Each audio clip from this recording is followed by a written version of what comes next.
Queremos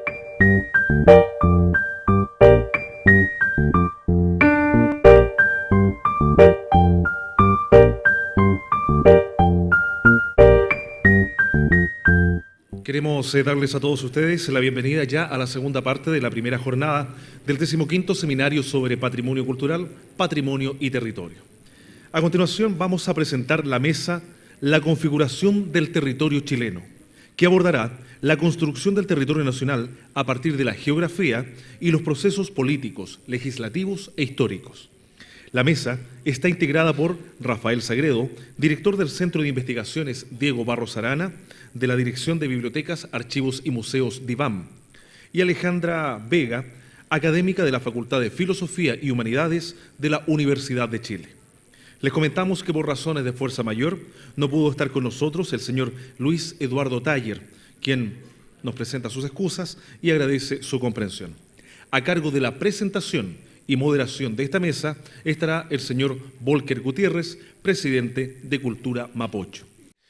Vamos a partir con Rafael Sagredo, que efectivamente ya lo señalaron, es historiador de la Católica, doctor en Historia y director del Centro de Investigaciones Diego Barros Arana de la DIVAM, conservador de la Sala de Medina, de la Biblioteca Nacional y también académico de la Universidad Católica de Chile. Entonces, Rafael hoy día nos va a presentar el tema del territorio nacional como historia. Al final de la exposición de Rafael y de Alejandra vendrá el espacio para las preguntas, pero pueden desde ya ir preparando obviamente lo que quieran ustedes observar o preguntar a nuestros distinguidos investigadores. Rafael Sagredo, entonces, el territorio nacional como historia.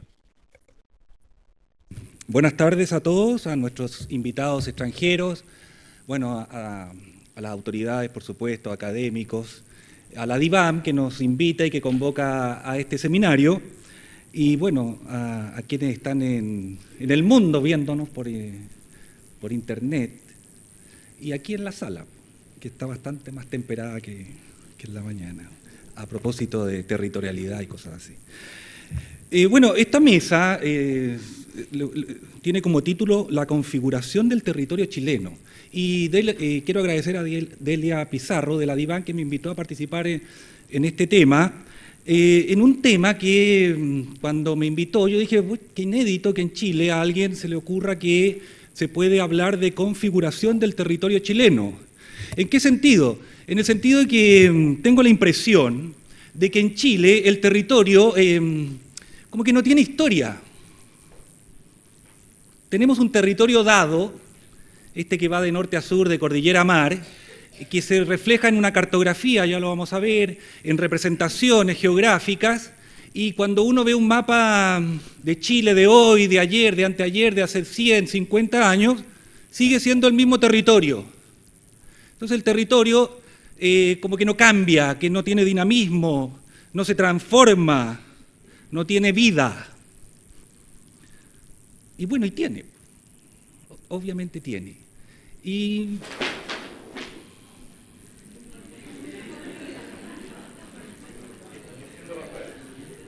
bueno, el revisionismo en Chile siempre ha causado escozor.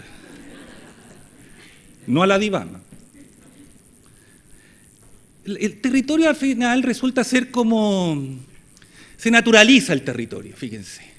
Y quiero poner, ahora sí empezamos con la primera imagen. Por favor. Esa es una representación, bueno, no es una representación en realidad. Es una imagen de Chile. Es una imagen, en realidad no es de Chile. Disculpen, yo soy chileno, entonces caigo en los mismos errores que critico. Es una imagen del mundo tomada desde un satélite por la NASA, está en internet, y en esa imagen, como ustedes aprecian, se ve el extremo sur de América del Sur, y se ve particularmente Chile. Eso es Chile, o esa es la Tierra, y a esa Tierra, a ese pedazo de tierra, a ese espacio geográfico, nosotros y el mundo, porque no fuimos nosotros, fue el mundo, le puso Chile. Y esto que aparece ahí es, me gusta esta imagen que voy a decir ahora, es cuando se enfrió la Tierra. Así quedó Chile, supongamos. Acepten la metáfora. Yo sé que eso está mutando, la cordillera todavía se mueve, el mar se mueve, nosotros sentimos que las cosas se mueven, de repente tiembla y todo lo demás. Pero en Chile a veces tenemos la impresión de que este territorio, del cual nosotros formamos parte o del cual nos hemos apropiado, no cambiará. Es que se enfrió la tierra y quedó así. Es como, miren lo que le voy a decir, es como casi toda la institucionalidad chilena, es como el escudo nacional, es como la canción nacional. En Chile, cada vez que alguien quiere decir que algo cambió, que es dinámico, que se transforma, no, eso trae esta inestabilidad, ahuyenta la inversión extranjera, qué sé yo. Y lo mismo pasa con la idea de territorio, particularmente cuando tenemos nuestros problemas de límite. Y resulta que Chile, desde que nació la vida independiente, un poquito más adelante, tiene problemas de límite. Entonces, ¿por qué? ¿Por qué no nos ponemos de acuerdo con los peruanos, bolivianos, argentinos? O nos ponemos de acuerdo y no tanto. Y entonces hay temas como este, el del territorio, y ya ven, asociado inmediatamente al tema de lo limítrofe, en lo cual, como en muchas otras instituciones chilenas, ¿para qué hablar de la Constitución? Pareciera que no se pueden tocar, que no se pueden historiar. Se enfrió la tierra y todo quedó así. No se toca. Pero mi propuesta es decir que la territorialidad tiene una historia y que hemos prescindido en general de esa historia, particularmente los historiadores. Fíjense, aquí ustedes tienen un mapa de Chile supuestamente representando el periodo colonial. Estos mapas los he tomado de internet, de tal modo que están a la disposición de cualquiera de ustedes. Basta poner mapa de Chile, 1810, y sale este y muchos más.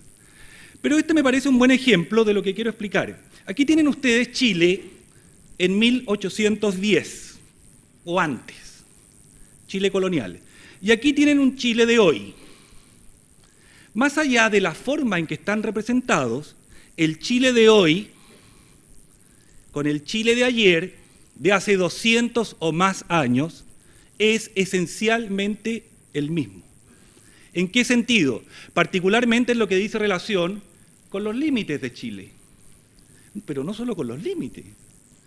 Incluso en este Chile colonial del siglo XVIII aparece el territorio chileno antártico, cuando ni siquiera se había descubierto la Antártica.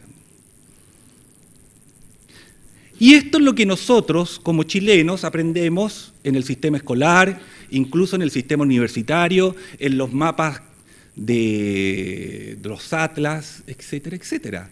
Un Chile fijo en el tiempo, un Chile sin mayor evolución. Y quiero llamar la atención en mi exposición, en el poco tiempo que tengo, de que eso no es posible. Hemos deshistoriado el territorio chileno. Hemos restado al pretender que el Chile de hoy, este que ustedes están viendo, es el Chile de siempre. No es así. Quiero insistir, tengo que aprender a usar esto, quiero insistir en el hecho de que aquí tienen un Chile colonial con las fronteras más o menos del Chile actual. Eso pretende representar. Y con territorios que en 1810 y hasta bien entrado el siglo XIX no eran chilenos. Sencillamente no eran chilenos. Quiero mostrar dos ejemplos, si alcanzo tres, de cómo esto que llamamos territorio tiene una historia, tiene evolución, implica un cambio. E implica un cambio, en definitiva, porque la territorialidad, y para qué decir las representaciones cartográficas que salen de esa territorialidad, en definitiva, son eso, representaciones. Son una forma en que la sociedad, en cada época, va mostrando lo que cree le pertenece, ya sea el Estado, normalmente, o hoy día no solo el Estado, hoy día los particulares, las organizaciones sociales, las empresas, etcétera, etcétera, etcétera.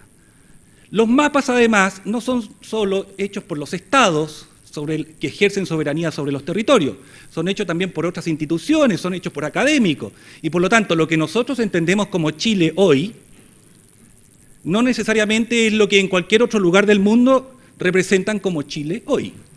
Sobra señalar que en otros lugares, cuando se representa Chile, no aparece el territorio chileno antártico, que como ustedes bien saben, ¿cierto?, es una aspiración muy sentida, supuestamente, de todos los chilenos.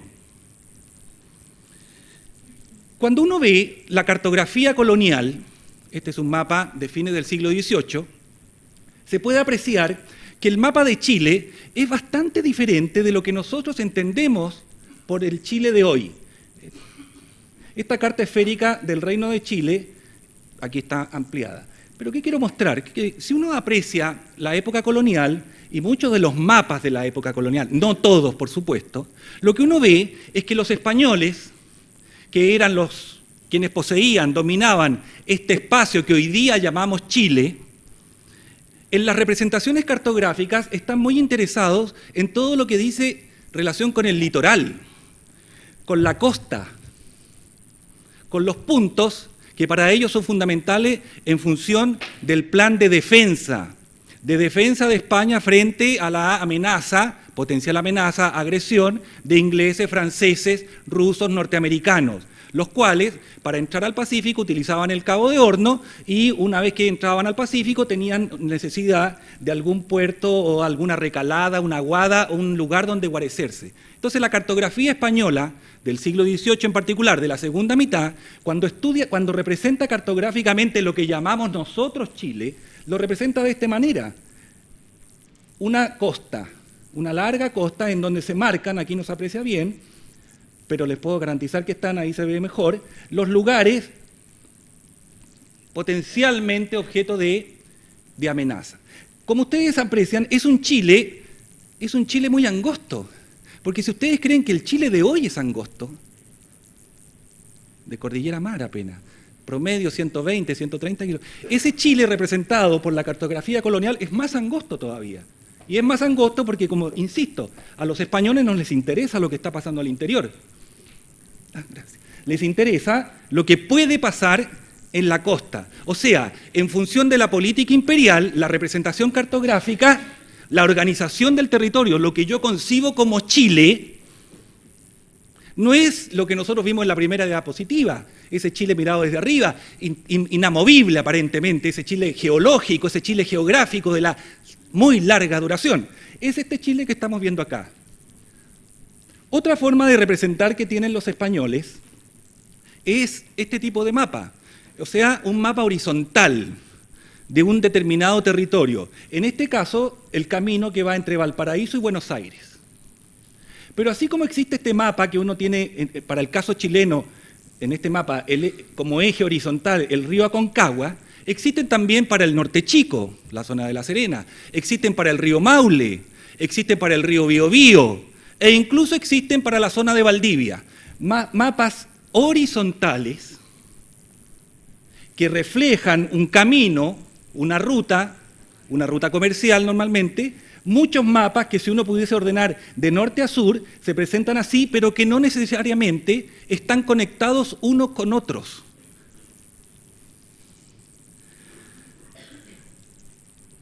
Y que no representan el Chile longitudinal de norte a sur al cual estamos acostumbrados todos los chilenos en general. En la época colonial también se representó con mucha frecuencia y de manera muy elocuente Chiloé, particularmente en la segunda mitad del siglo XVIII, perdón. ¿Por qué? Porque frente a la presencia de ingleses y franceses en el Pacífico, ¿cierto?, el Imperio Español tiene que mejorar, potenciar un plan de defensa.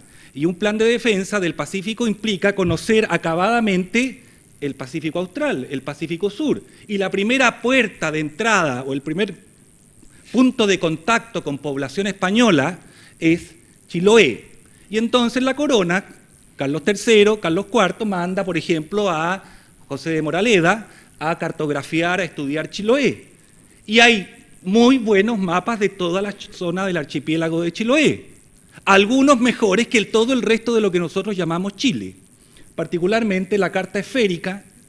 Carta esférica significa una carta hecha con todos los métodos, ¿cierto?, de triangulación, ¿cierto?, con cálculo de latitud, longitud, etcétera, o sea, con métodos modernos, con instrumental, en donde ustedes pueden apreciar que no solo es Chiloé, sino que hasta el río Aysén, etcétera, muy bien representado. Y no hay mapas como este para el resto de Chile, con esta precisión, con esta calidad. ¿Por qué? Porque el mapa está hecho en función de los intereses imperiales. Y los intereses imperiales dicen que Chiloé, como primer punto de contacto en América, es mucho más importante que todo el resto de lo que nosotros consideramos Chile. O sea, hubo una época en que uno podría pensar que desde el punto de vista cartográfico, Santiago fue menos importante que una región. Eso nos lleva a otro tema, el de la descentralización y todo eso, pero hoy día habrá un seminario sobre eso alguna vez. Este es el punto de vista imperial. Pero resulta que Chile, como el resto de América, a partir de 1810 se independizó. Y al independizarse, una de las primeras tareas es tener una noción del territorio al cual tengo que gobernar, del territorio sobre el cual tengo que ejercer soberanía. Cuando los padres de la patria llegan, después de la batalla de Chacabuco, qué sé yo, a gobernar Chile y piden un mapa de Chile, no hay mapa de Chile. Cuando dicen qué recursos naturales tenemos, bueno, sabemos de algunos, pero en general no tenemos idea. ¿Cuáles son los principales accidentes naturales de Chile? No sabemos. ¿Cuál es la población? Menos. ¿Dónde está esta población? Se sabe poco. Entonces el gobierno chileno, como muchos otros gobiernos en América Latina, contratan un naturalista, un científico cuya misión es hacer una excursión, un viaje científico por el territorio. Y el primero que fue contratado, no fue el primero realmente, porque hubo otros, pero el primero que fue contratado y que hizo su trabajo fue Claudio Gay, o Claude Guay en francés. Claude Guay, que llega a Chile en 1828, que es contratado por el gobierno chileno en 1830, y que a partir de su llegada a Chile comienza a viajar por el país. Y en 1830 ahora financiado y pagado por el Estado. Y este viaje por el país se prolonga hasta 1842. Hasta 1842. Y él recorre desde el despoblado de Atacama, o sea, desde Copiapó, hasta Chiloé. Tal como se refleja en su mapa, desde Copiapó hasta Chiloé. Entre cordillera y mar, porque nadie en Chile de 1830 pensaba que el territorio chileno pasaba al otro lado de la cordillera, como se ve elocuentemente en este mapa y como ustedes pueden leer en las constituciones chilenas anteriores a 1830, donde dice que el límite de Chile es la cordillera de los Andes, lo cual nos podría llevar, pero no es el caso todavía, a de dónde aparece esta idea de que la Patagonia es chilena. ¿Me siguen o no? Habrá un seminario del patrimonio sobre eso, si es que nos deja DIFROL. DIFROL es la Dirección de Frontera y Límite. Bueno, Claude Guay viaja por Chile.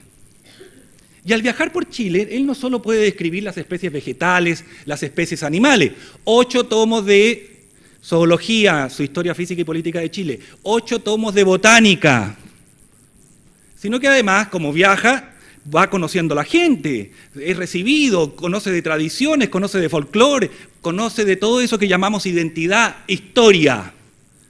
La identidad chilena, a pesar de muchos seguramente, también es algo que cambia. No es algo estático, no es algo fijo. No es que quedamos así, insisto, desde el principio de los tiempos, no, afortunadamente no, porque eso implica que seminarios como este nos permiten aportar a la identidad chilena. Y entonces él se da cuenta que existe este Chile que ustedes están viendo, un Chile que culturalmente, que geográficamente se organiza así, en un eje que va de norte a sur y de cordillera a mar. Un Chile que tiene como punto central la zona de Santiago. Un Chile que, comparado con el Chile colonial, cambia drásticamente, cambia elocuentemente. El territorio de lo que nosotros llamamos Chile, en la colonia es eso y en la República es esto. Dos ejemplos. En este Chile ya existe este eje norte-sur. Ya no son estos mapas horizontales, ¿cierto?, de espacios desvinculados unos de otros, sino que es esto que estamos viendo. Y en este Chile prácticamente desaparece Chiloé. O sea, Chiloé, que en el periodo colonial era un punto fundamental, ¿cierto?, una geografía representada exhaustivamente, en la época nacional pasa a pérdida, francamente. Desaparece, porque el centro de la atención del Estado chileno ya no es el Pacífico, como nunca lo ha sido, por lo demás, a pesar de todo lo que digamos nosotros. Nunca. Sino que el centro ahora es la zona central, el llano central, ese llano que se extiende entre Santiago y Concepción y después el seno de Reloncaví. Ahí vive el 90% más de la población, ahí está la riqueza, ahí está la política, ahí está la población, etcétera, etcétera, etcétera. Y por lo tanto, el naturalista que ha viajado por Chile percibe esto y lo representa así, cambiando drásticamente, a mi juicio, la geografía de Chile. O sea, un Chile que era de una manera, ahora es de otra. Ahora, esto es un proceso en que además, como él conoce, como él hace esto, Chile se ensancha. Chile ya no es solo litoral. Chile ahora llega de cordillera a mar. Y en este mapa no se aprecia, pero ustedes lo pueden consultar porque está en internet, por supuesto, en Memoria Chilena, en la Biblioteca Fundamento de la Construcción de Chile, en la Biblioteca Virtual Cervantes, en muchos lados. Ustedes van a ver que están los topónimos, están los principales accidentes geográficos, las ciudades naturalmente, está incluso el camino real y está el camino que hizo Claudio Gay. Este es un Chile que tampoco aparece de la noche a la mañana. Es un Chile que él comienza a representar, a construir desde muy poco. Entonces primero representa esto, un lago en el sur. Después ya le empieza a dar una forma que uno ya reconoce como el Chile que conocemos, ¿no? Después más grande todavía y termina en el mapa de Chile. O sea, nosotros vamos viendo cómo el proceso de apropiación del territorio y de representación del territorio es un proceso dinámico. Un proceso dinámico que en sus líneas gruesas está formulado en 1836, que es cuando se hace el borrador de este mapa. Está en el Archivo Nacional. Que se materializa en el mapa impreso en París a comienzos de la década de 1850. En un mapa en que, como ustedes pueden ver, Chile va desde Copiapó hasta Chiloé. Es cierto que incluye un recuadro en donde está la zona de Magallanes, la Patagonia y la zona de Magallanes. Pero si uno mira el Atlas de Claudio Gay, que está publicado naturalmente, ustedes van a ver que lo que le interesó al naturalista fue particularmente el estrecho de Magallanes, porque ya en la década de 1850 el Estado chileno está en querella con Argentina por la Patagonia, nos han dicho, pero en realidad lo que le interesa al Estado chileno no es la Patagonia, sino que es el estrecho de Magallanes. Y entonces Claude Gué le escribe una carta al presidente Manuel Montt y le dice: mire señor, a pesar de que yo no estuve ahí y yo solo represento los lugares en que estuve, creo conveniente incluir el estrecho de Magallanes por esto que está pasando. O sea, el estrecho de Magallanes entra al mapa chileno antes de ser chileno, para que vean la potencia de la cartografía. Este es el Chile mucho más ancho. Entonces, hay un proceso de evolución.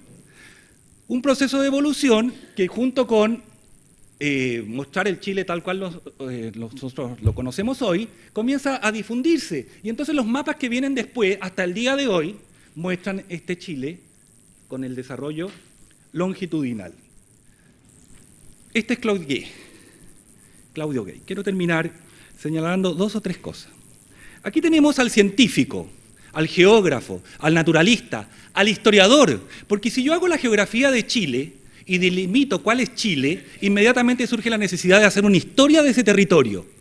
Claudio Gay no solo hace el primer mapa, Un mapa que es un verdadero programa, que es un verdadero plan, porque ese mapa de Chile, desde Copiapó a Chiloé, no es que sea realmente el Chile incorporado absolutamente a la territorialidad, al destino nacional, no es que ahí el Estado ejerza la soberanía como en otros lugares, pero es un plan, es un mapa que representa un programa, un plan de futuro, como la República, pues. Es un plan que se va a ir desarrollando con el tiempo y que si uno lo toma desde el punto de vista material, a lo largo del siglo XIX va a significar que ese plan que concibió alguna vez Claude Gué a través de un mapa se materializa, por ejemplo, en el ferrocarril longitudinal que unía desde Arica hasta Punta Arenas. Así de simple. Este señor fija entonces los contornos de Chile y los fija, ¿cierto?, en su mapa. Este es un retrato de Claude Gué en la década de 1850, cuando él está escribiendo la historia física y política de Chile en 30 volúmenes, que incluye el mapa. Un mapa de un Chile en construcción, que muestra también los vegetales, las especies de la naturaleza que él está estudiando, y que lo muestra con los instrumentos propios de un científico, pero también con la pluma y los papeles, porque él está escribiendo la historia de Chile. Y entonces, a través de la obra de Claudio Gué y particularmente de su atlas y de su mapa, uno puede ver cómo esto que nosotros llamamos Chile y esta territorialidad, esta geografía, tiene también una historia que refleja una sociedad, una historia que refleja una cultura. A pesar de lo que nos quieran decir, a pesar de lo que se representa en los mapas, particularmente en los libros escolares, en donde uno quiere ver un mapa de Chile en 1541, cuando llega Pedro de Valdivia, aparece el mapa de Chile de hoy, con la Antártica incluida. ¿Y eso es por qué? Y con esto termino, señor moderador. Eso es porque nosotros vivimos constreñidos por todo este tema, por este temor, por este complejo del tema de los límites, en donde existe un organismo oficial que se llama Dirección de Fronteras y Límites, DIFROL, que autoriza, o que supuestamente autoriza, o sin cuya autorización uno no puede publicar un mapa. Y que si uno le presenta un mapa antiguo de Chile, les dicen que no, que tiene que publicarlo con la Antártica y con todo lo que significa eso. Y eso nos ha quitado la historia.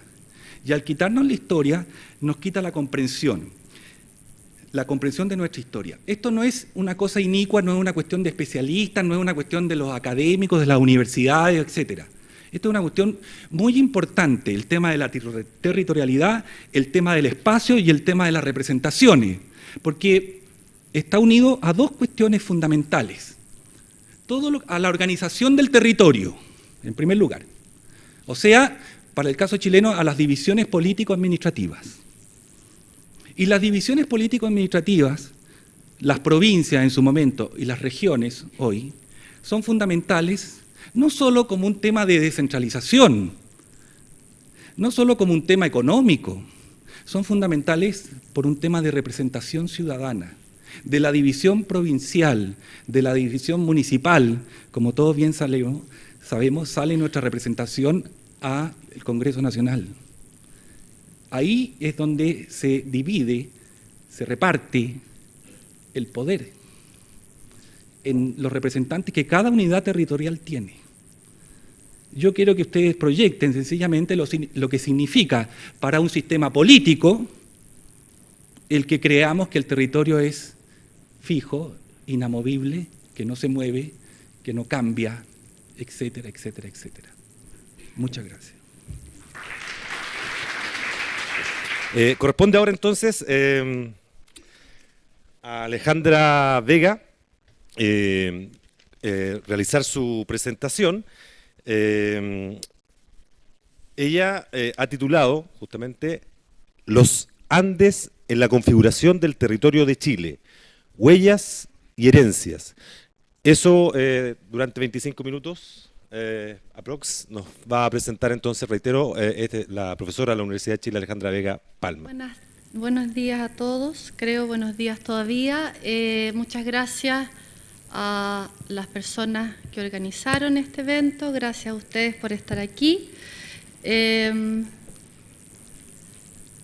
Efectivamente, yo vengo a retomar algunos de los temas que se plantearon en la conferencia de la mañana, algunos de los temas que ya desarrolló Rafael a partir de un eje específico que es el de la cordillera de los Andes, entonces, y la pregunta por las huellas y herencias en los modos en que quienes han construido sociedades en este territorio se relacionan con ese espacio.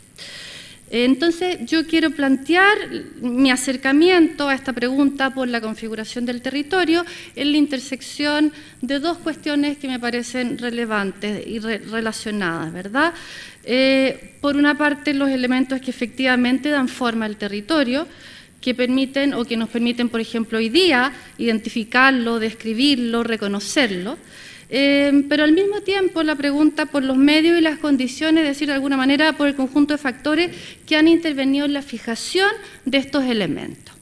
Me parece que ambos enfoques son fundamentales y hay que pensarlos en conjunto. Y en ese sentido hoy quiero hacer una lectura de un conjunto de materiales con los que he trabajado intermitentemente en la última década, sobre todo mapas, pero también dibujos, pinturas, registros escritos sobre el territorio y la gobernación de Chile, en particular acerca de su cordillera, en particular relativas al periodo colonial, pero no exclusivamente. Quiero entonces mirar estos materiales, mostrar algunos de ellos, enfatizando las vinculaciones entre lo que uno pudiera llamar la dimensión representacional de estos registros, es decir, lo que nos dicen acerca del mundo, y su dimensión performativa, es decir, lo que hacen o lo que provocan en nosotros. Me interesa entonces reforzar la idea que las huellas documentales se producen y tienen sentido porque forman parte de la experiencia de quienes se dan a la tarea justamente de dibujar, escribir, revisar, leer, ver, recibir y como tales propician a su vez experiencias en otros. Quiero partir por dos ideas que de alguna manera me parecen claves en la reflexión sobre territorio y cultura que se ha venido desarrollando en las últimas 3 a 4 décadas. La primera es el reconocimiento que el espacio es algo que cada sociedad produce efectivamente y que transforma, la sociedad transforma su espacio como una parte fundamental de su existencia y en particular como un modo de distribuir el poder entre sus miembros. Esta idea permite no solo desnaturalizar el entorno como una cuestión dada a las sociedades, ¿verdad? Una suerte de escenario en el que se desenvuelven nuestros pequeños y grandes dramas, sino preguntarnos cómo toda la trama de relaciones de poder que articulan lo social se plasma en el espacio y cómo moviliza, es decir, fija, modifica, etcétera, esas relaciones. El segundo elemento que me parece clave pensar es el problema de la configuración del territorio en el tiempo, algo que ya se ha mencionado bastante acá, ¿verdad? Y el reconocimiento de los estratos de la memoria y la idea que bajo la superficie de lo que hoy podemos pensar, ¿verdad?, acerca de nuestro entorno, permanecen como fantasmas, paisajes otros, antiguos, porfiados, que resisten la erosión de los nuevos tiempos, sus ideologías y proyectos. Teniendo estas ideas en mente, entonces, quiero discutir muy brevemente 3 cuestiones relativas a la configuración del territorio de Chile. La primera sería la importancia de la cordillera en la conformación del territorio de Chile en el siglo XVI, entonces nos vamos a ir bien para atrás. En segundo lugar, la pervivencia de las imágenes fundacionales de la cordillera en el siglo XVIII, incluso en el XIX, cuando soplan aires de ilustración, de reforma y cuando se despliegan efectivamente programas y proclamas de dominio sobre el espacio y la naturaleza, tal como el programa, ¿verdad?, que encarna Guy, que evocó Rafael. Y por último, la herencia de estas imágenes es la fijación de ciertos modos de ver el territorio, que se va a expresar, entre otras cosas, en el desarrollo de la pintura de paisajes en el siglo XIX y en la cordillera como emblema de la nación, como han dicho varios autores recientemente. Por último, quisiera rescatar algunos conceptos del campo de los estudios de la memoria en América Latina.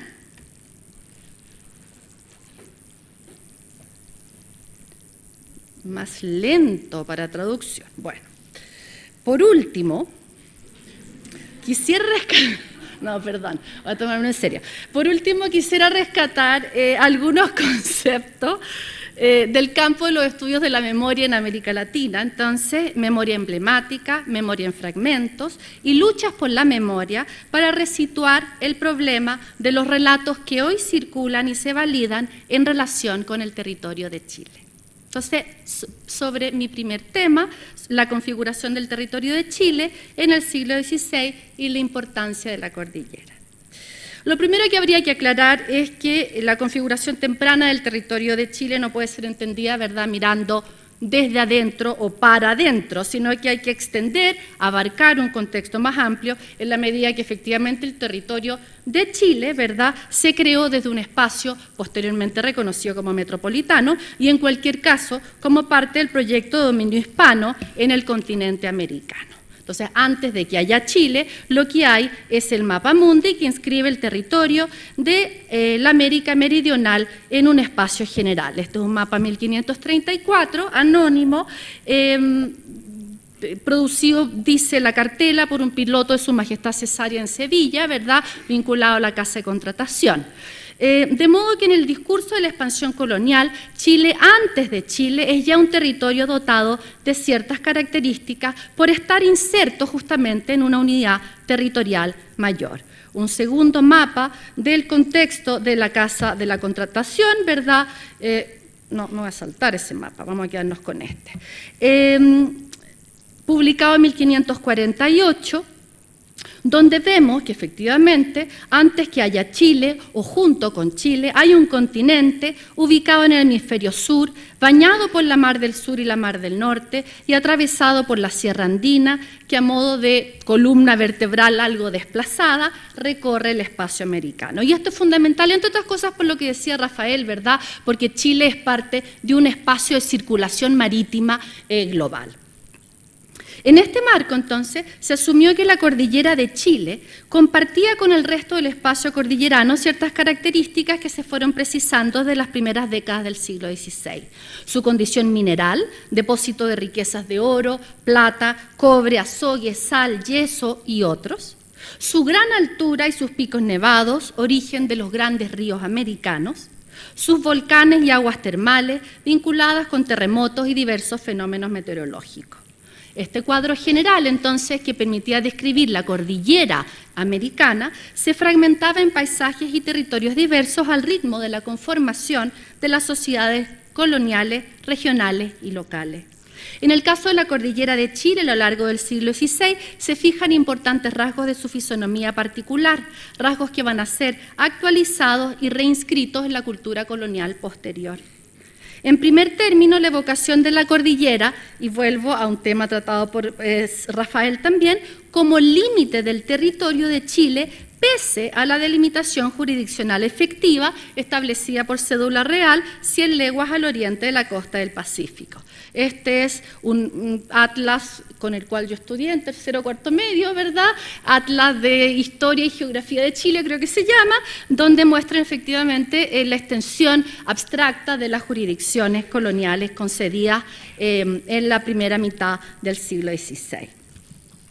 Una segunda característica relevante para el caso de la cordillera en esta gobernación es la ausencia de un nombre propio o un topónimo que la identifique, de modo que se recurre a nombres que evocan o su altura o sus cumbres nevadas. O sus cumbres heladas, perdón, la cordillera de la nieve, la gran cordillera nevada, las sierras nevadas, la gran cordillera, etc. Ello no impide que en ciertos registros, sobre todo los metropolitanos, se reconozca el topónimo general cordillera de los Andes, que la abarca e incluye. En tercer lugar, su condición desierta o solo habitada por pueblos bárbaros, que retoma la vinculación sierra, guerra e indio establecida en muchos textos del período y que expresión finalmente el ordenamiento simbólico del mundo impuesto en América por el discurso colonial. Una cuarta característica fundamental con la que se da cuenta de la cordillera es la dificultad que impone a quienes pretenden trasmontarla, ¿verdad?, siguiendo el camino colonial más utilizado por los españoles, el que une Santiago y Mendoza. En este punto son recurrentes las evocaciones del cruce de la cordillera por Diego Almagro, cuya hueste se había internado en el espacio cordillerano, en realidad más al norte, ¿verdad?, frente a Copiapó, por el Paso San Francisco, desembocando justamente en el Valle de Copiapó en 1536. Sobre esta travesía, la de Almagro, circulan relatos que hablan de cuerpos congelados convertidos en estatuas de hielo por efecto del frío.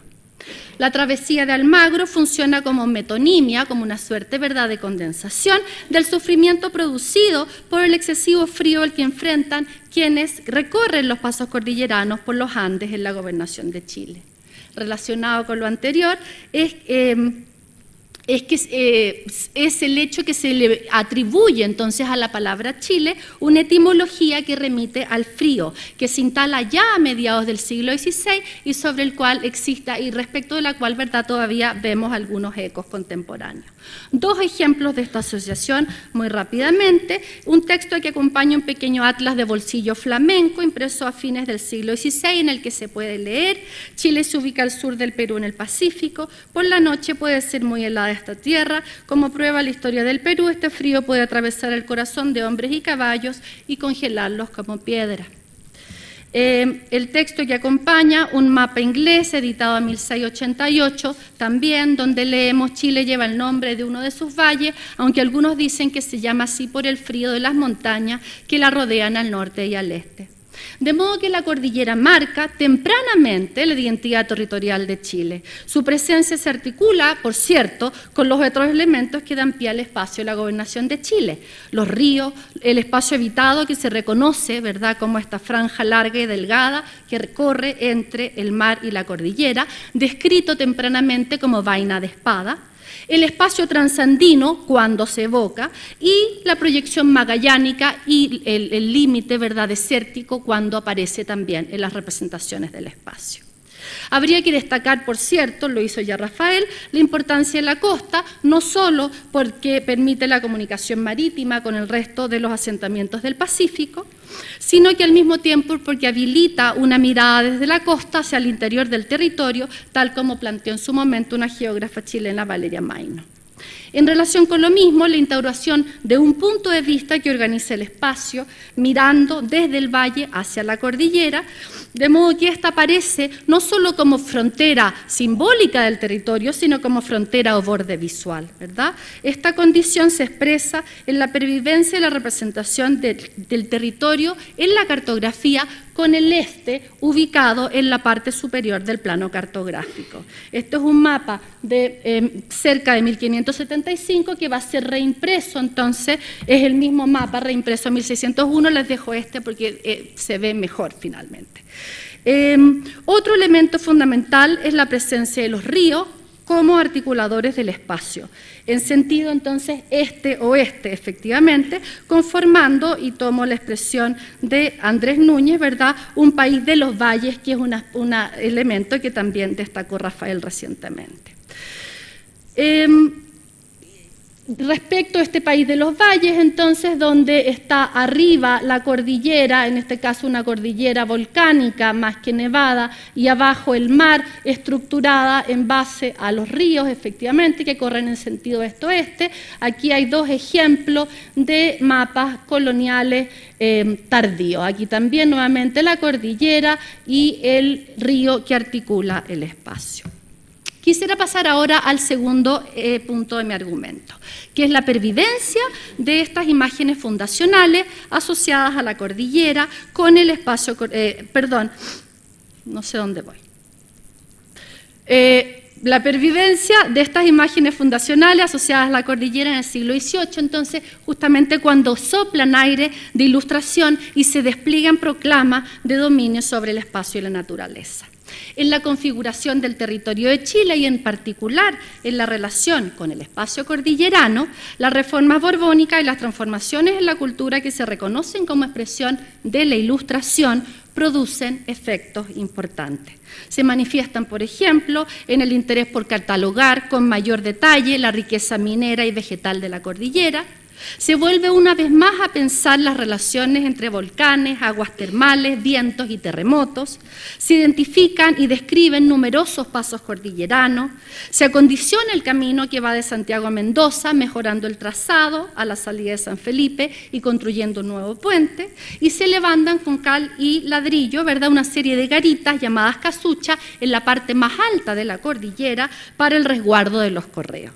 Se traza a sí mismo, y lo vimos en la imagen que nos mostró Rafael, ¿verdad? Este es un fragmento del mapa que vimos hace un momento. Se traza a sí mismo el camino que permite efectivamente trasmontar la cordillera entre Santiago y Mendoza. Lo que me parece a mí interesante destacar es que estas transformaciones, todas ellas que yo valoro y destaco, no silencian del todo entonces las voces de los relatos antiguos, de modo que el discurso ilustrado que domestica la naturaleza convive con las memorias de las narraciones fundacionales de la gobernación articuladas en torno a las ideas de peligro, frío extremo y muerte. El enunciado más recurrente entre quienes describen la Gran Cordillera Nevada de Chile en el siglo XVIII es lo peligroso, efectivamente, del cruce que une Santiago y Mendoza, siendo la primera causa de ello lo angosto del camino, lo abrupto y profundo de sus acantilados y el frío extremo de la cordillera. De manera implícita o explícita, el frío extremo que provoca el congelamiento se vincula entonces con las narraciones de la travesía cordillerana que había realizado Almagro en 1536. El poder de estas imágenes fantásticas no solo remite al pasado. Año tras año, la cordillera efectivamente se cerraba por efecto del frío y condenaba a quienes se atrevían a trasmontarla a la amenaza de convertirse a su vez en estatuas de hielo. Espinosa y Bauzá, miembros de la conocidísima expedición Malespina que recorre América, ¿verdad?, en el ocaso del Imperio Hispano, y cuyos registros en terreno justamente dan base a este mapa que estamos mirando, señalan, y cito: basta decir, para que se conozca lo peligroso de este tránsito, que aunque a fuerza de la necesidad o impelidos de la codicia ha habido correos en lo crudo de aquella estación que han arriesgado emprenderlo con peligro de importancia, y la mayor parte de ellos han quedado en la empresa, encontrándose después helados a la vuelta del verano. Fin de cita. Hasta el día de hoy se conserva una pintura mural en el claustro del convento de San Francisco de Santiago, realizada probablemente a mediados del siglo XIX, en cuya cartela podemos leer: el reverendo padre fray Gregorio Farías, natural de Valdivia e hijo de esta santa provincia, fue un prodigio de sabiduría por su estupenda memoria. Era filósofo, teólogo, canonista y jurista consumado. Sabía a la letra toda la Sagrada Escritura, paso, en una palabra retenía cuanto leía o oía una sola vez. Murió helado en la cordillera en sus 38 años, yendo a España por asuntos de la provincia. En la descripción del paso cordillerano realizada por Espinosa y Bauzá, que evocaba recién, encontramos una tensión explícita entre dos maneras de aludir a la cordillera. Por una parte, desde su voluntad reformadora, se apresuran a señalar que no se han implementado las mejoras necesarias por los temores que causa aún a los mismos naturales el paso de la cordillera, siendo así que quizás se podría encontrar otros caminos, si no menos penosos, a lo menos más cortos que el presente de Santiago. Fin de cita. Por otra parte, la reiteración en su propio relato, ¿verdad?, de las palabras espanto y horror, permiten reconocer la presencia de los viejos fantasmas con que los habitantes de Chile habían poblado su cordillera. El tercer elemento que quiero desarrollar acá es la instauración y pervivencia, a partir de estos procesos, ¿verdad?, de un modo de ver. Quiero llamar la atención sobre el hecho que el territorio, hecho de imágenes e imaginarios, de prácticas de circulación y también de huellas o manipulaciones efectivas en el espacio que transforman nuestro entorno, dan lugar también a lo que John Berger denominó en los años 70 modos de ver. a saber, forma socialmente compartida que propicia la adopción de puntos de vista, encuadres, ¿verdad?, que ponen la atención en unos elementos por sobre otros y la vinculación entre ciertas marcas visuales que observamos y ciertas ideas, entre otras cuestiones. Entonces ahora quiero terminar con los inicios del periodo republicano y recoger algunas ideas que diferentes investigadores han venido planteando. Casi como que podría citar a Rafael. Chile, dijo recién y lo anoté, cambia drásticamente en el siglo XIX. Bueno, yo reconozco, ¿verdad?, esta inflexión relevante que se produjo entre finales del siglo XVIII y la primera mitad de la centuria siguiente, cuando las expediciones científicas, los pintores viajeros y efectivamente la voluntad del Estado republicano por reconfigurar o por configurar su territorio llevaron a modificaciones sustantivas en la manera de reconocer y representar el espacio. Se ha señalado también otro conjunto de investigadores, ¿verdad?, que el género de la pintura de paisaje en Chile surge en el siglo XIX como expresión de una nueva sensibilidad. Y se evoca aquí, ¿verdad?, el tema de lo sublime, entre otros, la atención a la naturaleza, lo pintoresco, hay una serie de tópicos, ¿verdad?, de la historiografía artística. Y se ha sugerido, por último, que en este contexto, ¿verdad?, en el contexto del desarrollo de la pintura de paisaje, la cordillera operaría como emblema de la nación. Aunque coincido yo efectivamente con el grueso de estos planteamientos, me parece importante destacar que una vez más las nuevas pautas culturales dialogan y están atravesadas por las tradiciones preexistentes. En este caso, entonces, por ese modo de ver instaurado colonialmente que identificó la cordillera con el límite visual del territorio y estableció un vínculo entre cordillera e identidad territorial. En un artículo pionero que se escribió en torno a 1950 sobre la historia del paisaje en la pintura, un conocido historiador del arte, Gombrich, hace una declaración provocadora, y cito: «El descubrimiento de los espacios alpinos no precede, sino que sigue a la difusión de grabados y cuadros con panoramas montañosos». Si seguimos entonces la pista de la intuición de Gombrich, se podría sugerir que la fijación de ciertas convenciones en los modos de representar el entorno cordillerano habilitó la imagen decimonónica sobre el paisaje. De este modo, cuando los estados republicanos incorporaron y difundieron una imagen del territorio que daba cuenta de la cordillera como muro infranqueable, lo hicieron en un nuevo contexto social, político y estético, cierto, pero acudieron a formas ya arraigadas de concebir y representar este espacio. Fue precisamente esa trama de cultura heredada la que hizo pertinente y creó un campo de recepción para la pintura de paisaje que presentó a los Andes como, y cito a Isabel Cruz, un elemento visual fundante y fundamental. Con la pintura de paisajes decimonónico se trajeron al presente y se recordaron bajo nuevas ropas las imágenes que en el siglo XVI habían relacionado la cordillera de Chile como límite y frontera. Quisiera cerrar ahora mi presentación con algunas palabras acerca del patrimonio. Como han destacado numerosos investigadores, el óleo cuya representación estamos mirando, y Rafael entre otros en realidad, es una obra creada para dialogar expresamente con la élite santiaguina. Al mismo tiempo, en los años que fue pintada, probablemente interpelaba e interpretaba a otros sectores de la sociedad. No cabe duda que a nosotros, con el ojo educado por una extensa tradición de pinturas de paisajes cordilleranos, la pintura de Rugenda, lo mismo que esta otra imagen, nos hace sentido. Una imagen con la que quisiera cerrar esta presentación, recordando la relación entre espacio y poder con la que comencé. Una imagen que me permite traer al debate algunos conceptos que se han desarrollado en el campo de los estudios sobre la memoria y que pueden servir para pensar las relaciones entre patrimonio y territorio. En primer lugar, me parece clave entrar en la discusión sobre el patrimonio desde la idea de luchas por la memoria. Creo que la discusión sobre patrimonio puede ganar si se conceptualiza no como un espacio de consensos en torno a lo bello y lo bueno y lo que nos reúne, y en ese sentido en relación al discurso de lo que debe ser rescatado, sino como un campo en disputa.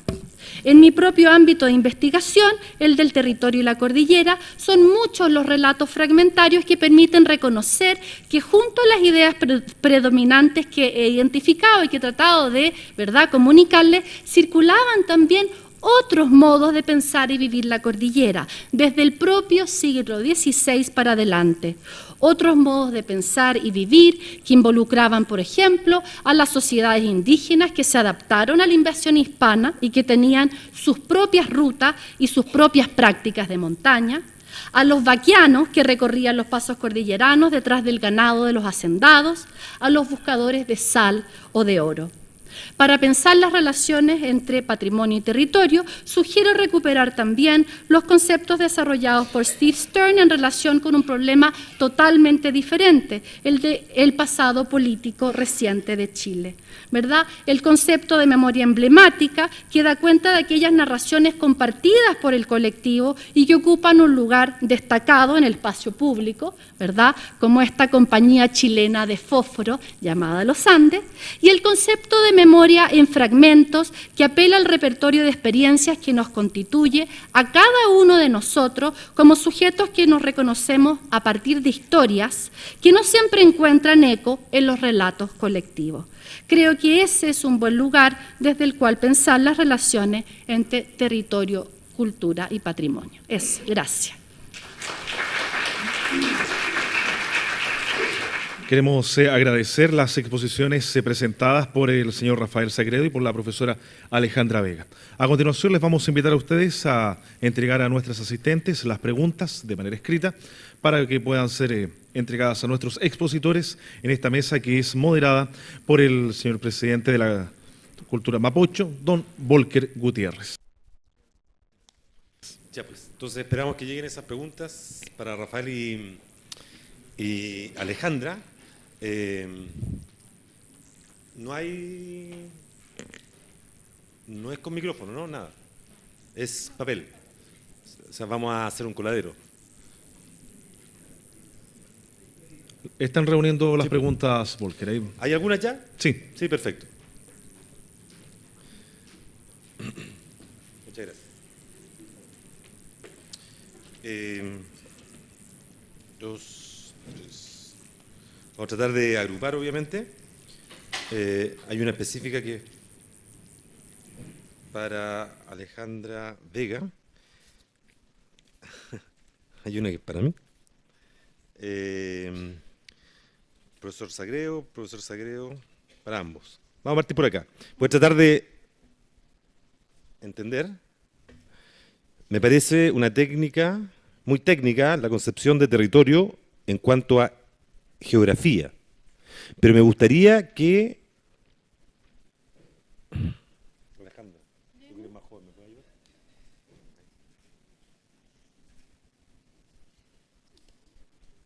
Vamos a buscar los lentes. Me gustaría que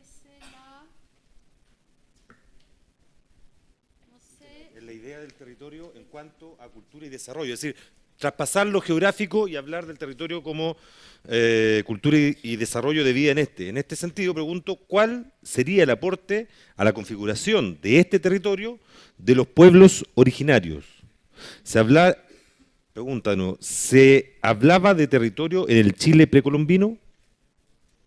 Los conquistadores europeos se instalaron en esto que llamamos Llano Central, donde vivía la mayor parte de la población precolombina. Conocieron el territorio guiados por los aborígenes, como quieran llamarlo, y entonces ya eso marca la territorialidad chilena. Para dar otro ejemplo, y a propósito de lo que mencionaba Alejandra muy bien, el nombre Chile es un nombre impuesto desde fuera, particularmente por lo que hoy día llamaríamos habitantes del Perú, o sea, por los aymara, los quechua, etc. O sea, Chile, lo más hondo de la tierra, lo más lejano, lo más frío.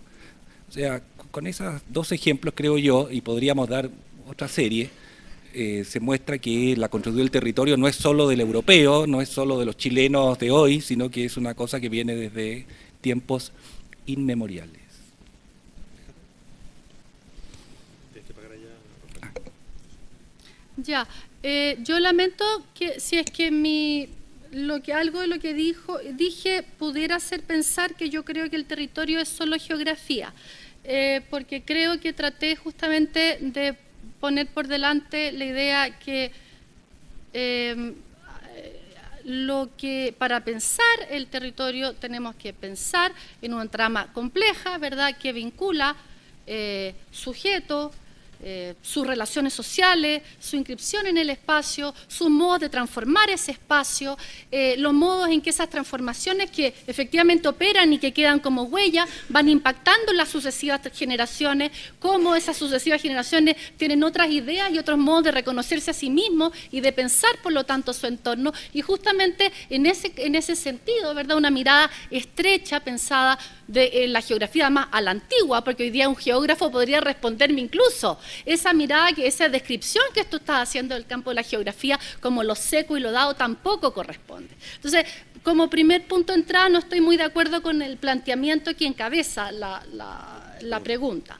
En segundo lugar, respecto a cuál sería el aporte de los pueblos originarios, yo creo que ahí eso es un tema fascinante que justamente tiene que ver con lo que yo traté de presentar provocadoramente, ¿verdad?, al cierre de mi presentación, con la idea del territorio como un espacio en disputa, de la cultura como un espacio en disputa, y de la construcción de ciertas ideas emblemáticas sobre el territorio que podemos compartir más o menos personas. ¿Por qué? Porque forman parte de nuestro sistema educacional, porque forman parte de los modos en que se han constituido institucionalmente en nuestra sociedad, pero que al mismo tiempo existen muchas otras, ¿verdad?, maneras de pensar el territorio, de vivir el espacio, de conceptualizar el entorno, de reconocer los lugares que habitamos, que están tramados desde otros lugares de la cultura, y qué duda cabe, ¿verdad?, que uno de esos otros lugares, pero para nada el único, es el de las sociedades que hoy, ¿verdad?, en el siglo XXI podemos reconocer como pueblos originarios. Yo puedo decir, al menos respecto de mi propia experiencia de investigación, que es sobre todo centrada en el siglo XVI, que las disputas sobre cómo concebir el espacio en el siglo XVI entre los invasores y las sociedades americanas que resistieron, ¿verdad?, los procesos de expansión del dominio colonial son feroces, y ese es un tema súper interesante de investigación. Sobre la situación contemporánea, no me cabe la menor duda también que hay mucho que decir, sin embargo, ahí yo no tengo vamos a decir, un expertizo, un conocimiento más específico a poder trabajar ese tema. ¿Ah? Obviamente que van saliendo a la vez otras preguntas de lo que señalan ellos. Voy a leer las preguntas, estas que son específicamente para Rafael, y otra que es para Alejandra, y una que quiero que compartan. ¿Cómo se entiende, Rafael, en este concepto de territorialidad la incorporación del mar presencial chileno? Se la paso. Profesor Rafael Sagredo, un alumno tuyo, dice, parece, o alumna, ¿cree necesario que el Ministerio de Educación agregue entre su material de enseñanza, en textos de historia y geografía, un mapa con la ruta patrimonial de Chile indicando nuestros monumentos nacionales, santuarios de la naturaleza, etcétera, utilizando la cartografía como herramienta en el conocimiento del patrimonio, ayudando a conseguir la identidad de nuestros niños? Para Alejandra, ¿por qué se disocia la imagen de mar y cordillera como elementos relevantes del Chile histórico y la vivencia cotidiana de hoy en día? No somos un país ni de marineros o marítimo, ni de montañistas o andinos. Claro, no tenemos a Heidi.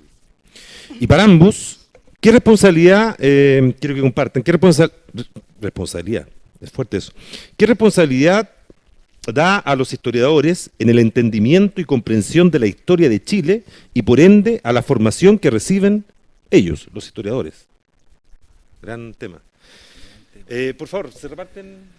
Bueno, vamos a ser breve para... Lo primero, ¿qué se entiende? El concepto de mar. Y miren, yo pienso que el tema del mar chileno y el mar presencial y todo eso, esto es geopolítica. Me interesa, vamos a la historia a partir de este concepto actual. Chile normalmente ha dado la espalda al mar, históricamente. Yo les quiero decir que expuse sobre esto el año pasado en la Academia Marítima Naval en Valparaíso, con gran escándalo de los marinos. Y entonces me alegaron que no, y junto con reclamarme ahí, mientras yo estaba así, sentado aquí, me dijeron, bueno, le quiero decir que nosotros todos los años, esto fue el 2012, todos los años organizamos unas jornadas del mar, y el próximo año, el 2013, vamos a organizar otra dedicada a William Rebolledo, a no sé, algún héroe así. Entonces yo le contesté y le dije, bueno, además de todo lo que he expuesto y que se puede leer, además porque está publicado, le quiero decir que me parece mal que la... Quizás no fue tan así, pero no, le dije, le quiero recordar algo que a ustedes se les olvida y que viene en ayuda mía y que refuerza todo mi argumento sobre que en Chile ni siquiera a la hora veo ni los marinos cuentan el mar, porque el próximo año ustedes van a dedicar su congreso a William Rebolledo y resulta que el próximo año, o sea, este año 2013, son los 500 años del encuentro con el Océano Pacífico por parte de los europeos, pero a ustedes parece que se lo olvidó, todos se miraban y me quedaban diciendo, ah, sí, tiene razón. Bueno, igual está dedicado a cualquier cosa menos a...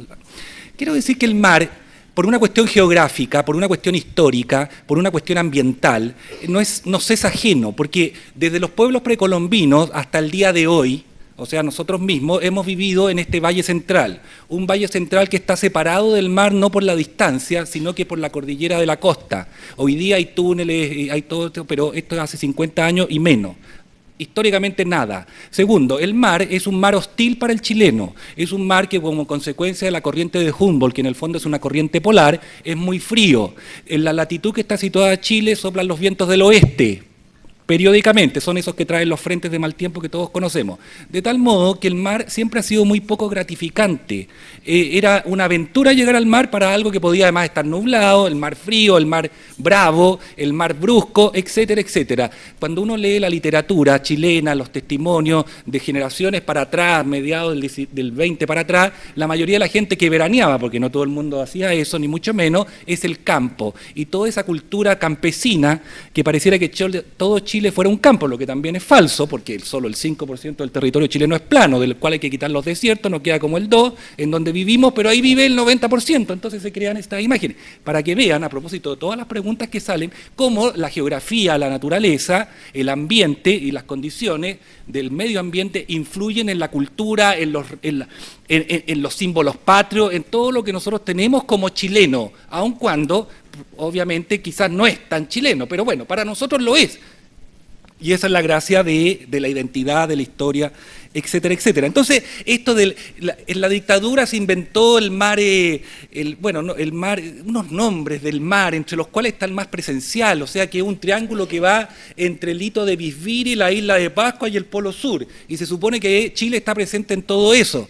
Bueno, tomémoslo como una cosa optimista, que alguna vez vamos a llegar a eso, pero mientras no comamos pescados, mientras no sepamos qué países hay al frente, mientras no enseñemos que existe mar, mientras no tengamos una cultura marítima y dejemos de repetir como loro que tenemos 4.000 kilómetros, etcétera, etcétera, no, eso no va a pasar.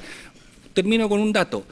Hernán Godoy, un gran sociólogo chileno, fallecido ya hace tiempo, tiene una investigación sobre el mar chileno y descubrió que el 75% de los chilenos no sabe nadar. Bueno, ya, con eso decimos todo. Entonces, y la segunda pregunta, ¿cree necesario? Bueno, esta pregunta me la hizo Emilia, el presidente del Consejo, ¿no? Claro, ojalá el Ministerio de Educación repartiera todo tipo de libros, etcétera, etcétera. Pero bueno, para saber de las rutas patrimoniales, para saber de los monumentos nacionales, para saber de la geografía, basta salir de la casa. Po. Basta salir de la casa. Po. Y uno mira la cordillera, uno mira un río. Entonces el tema, no le achaquemos a cualquier Ministerio de Educación, no digo no voy a defender a este ni a ningún otro. No le achaquemos al Estado, no le achaquemos no sé a quién, lo que nosotros no hacemos como ciudadanos. Si nosotros no disfrutamos de nuestra naturaleza, si nosotros creemos que divertirse, con respeto para los que se divierten así, es estar encerrado en la casa o ir a encerrarse a otro lugar y no disfrutar de la naturaleza, bueno, aunque repartan gratuitamente, ya que está de moda esa palabra, todos los libros escolares con todas las rutas patrimoniales, realmente no vamos a sacar nada. De tal modo que, bueno, ojalá el Ministerio reparta también. Y está en conjunto, para terminar de hablar, ¿qué responsabilidad tienen los historiadores? Bueno, los historiadores tenemos mucha responsabilidad en todo y en nada. Claro, nosotros, mire, los historiadores estamos para explicar. La historia no es una crónica, no es memoria. La historia es una explicación, es plantearse un problema y resolverlo con un método, con fuentes, etc. Eso hace un historiador. Naturalmente en Chile el concepto de historia es un concepto que lamentablemente no se aplica correctamente, porque por ser un país joven, por lo que sea, en primer lugar la historia en Chile solo sirve para levantar figuras, héroes de mármol, ¿cierto? Es muy edificante. En Chile no hay... Somos la copia feliz del Edén, no se olviden nunca. Y si ustedes consideran que eso es poco, somos el asilo contra la opresión. Y en la última estrofa de la canción nacional dice esas flores, etcétera, etcétera, que tapizan tu suelo feraz. O sea, nosotros siempre hemos ponderado desde Pedro de Valdivia en adelante lo que somos. ¿Ah? Y entonces la historia siempre ha estado al servicio de ponderar cosas, y como es una historia fundamentalmente pública, del Estado, de la nación, y en Chile más mal que mal eso ha resultado, porque por lo menos somos más o menos independientes, bueno, sigamos haciendo eso. Y eso lleva a lo que yo creo que es el origen de esta pregunta, que en el fondo es una crítica, y yo estoy de acuerdo con esa crítica, en el sentido que por generaciones y generaciones de chilenos se les ha enseñado una historia que resulta todo lo contrario de la realidad. Si hasta en la dictadura cantábamos la canción nacional como copia feliz del Edén. Hoy día nos planteamos problemas. Usted, a quien ha escuchado brillantemente, Alejandra, modestamente, un problema puesto aquí como tema. Eso es lo que hace la historia, y hace pensar y hace que lleguen estas preguntas. Ojalá todos los profesores fueran así. Naturalmente nosotros como país no hemos invertido tiempo, ganas, no digo plata, en formar buenos profesores de historia. No hemos valorado la profesión de profesor, y eso implica que no tengamos la educación que todos queremos tener. Pero yo también podría preguntar desde el público, ya que nos están viendo, ¿cuántos quieren ser profesores aquí? ¿Cuántos son profesores? ¿Cuántos optaron por otra cosa? Etcétera, etcétera, etcétera. Entonces, no es culpa de los historiadores nomás, no es culpa del Ministerio de Educación nomás, somos lo que esta sociedad quiere que seamos. Y si la sociedad quiere que cambiemos, vamos a cambiar, y si no, pues ni modo, como dicen en México. Gracias por las preguntas. Alejandra.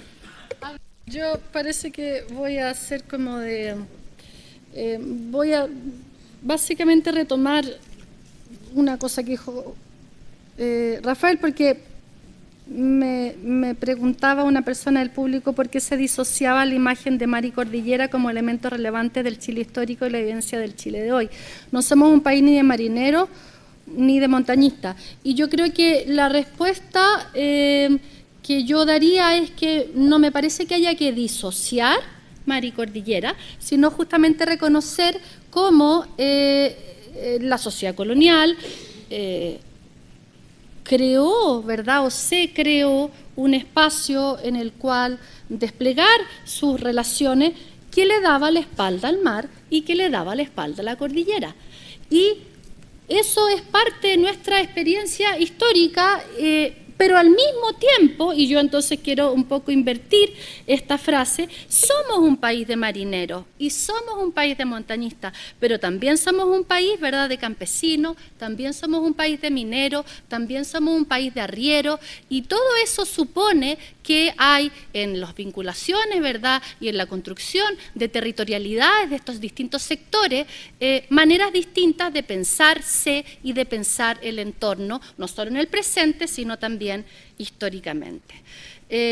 Y por último, en relación a la pregunta respecto a la responsabilidad de los historiadores, yo creo que estamos, ¿verdad?, a comienzos de julio del 2013, enfrentado a una coyuntura que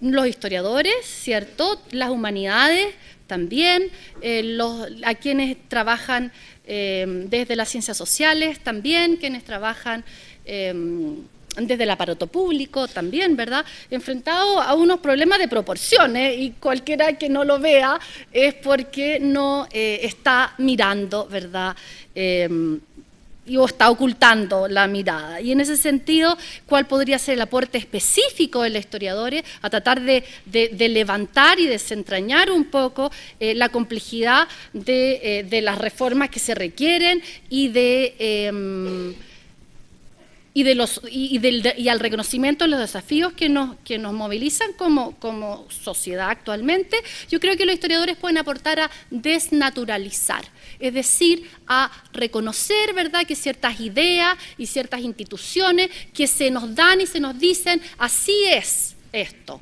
Así es el territorio, así es la geografía, así son las instituciones, así son las relaciones sociales. Bueno, todo eso mi modesto aporte, ¿verdad?, como historiadora tiene que ver con decir que eso es así hoy. Es así hoy, fruto de una historia específica, pero que eso no es un devenir necesario y que eso no es el futuro, ¿verdad?, que nos compromete necesariamente. Eso, gracias. Sí, Rafael, estamos muy apurados y Rafael quiere precisar. Pero tiene toda la razón lo que dijo Alejandra. Una de las cosas para la cual sirve la historia es para terminar con esas posiciones irreductibles, o sea, sí o no, blanco y negro. La historia, de alguna manera, al mostrar el pasado y las soluciones que otras personas dieron a los problemas que tuvieron y que nosotros tenemos, permiten relativizar. Y decir, mira, no es blanco-negro, no es sí o no. Es una construcción cultural, una construcción histórica, etcétera. Y quiero poner un ejemplo, a propósito de los límites y todo eso y de lo que viene. En Chile, la mayoría de la gente cree que Chile, como dice Alejandra, se naturalizó, es así, y que nosotros, por ejemplo, hemos perdido territorios porque nos han quitado por aquí, por allá, por allá. Resulta que si uno va a la historia y lee, por ejemplo, a ese gran naturalista que fue Humboldt, en 1820, Humboldt hace un cálculo de la superficie de todos los países que nacen a la vida independiente. Y en 1820 Chile tiene 330.000 kilómetros cuadrados de lo que llamamos Chile continental, que es el único que existe, pero ya, hago la aclaración por si acaso. 330.000 kilómetros cuadrados, con eso nace Chile a la vida independiente. Si nosotros siguiéramos todo lo que dicen hoy a propósito de los conflictos, que no se mueve una hoja, que no se cambia acá, seguiríamos los 330.000. ¿Y saben cuánto tenemos? 750.000. Para eso sirve la historia. Precisión. Que una pregunta que yo voy a pedir que se la hagan a nuestros invitados aquí afuera en el pasillo. Pregunta bastante interesante a propósito de la situación de Aysén. ¿Pueden conversar con ellos? Se los voy a dejar, por favor. Acerca del territorio de Aysén. Y también hubo una felicitación a Cultura Mapocho y le voy a regalar a Rafael que algo dijo sobre este trabajo. Efectivamente, a través de este tipo de ejercicio hacemos patrimonio y lugarizamos la memoria, ¿no? Esto es lo que decía al principio, para que esté en la sala Medina. Muchas gracias a todos. Sí, tengo que despedir, ¿no? Tenemos que desalojar, así que muchas gracias a todos. Muchas gracias a nuestros invitados.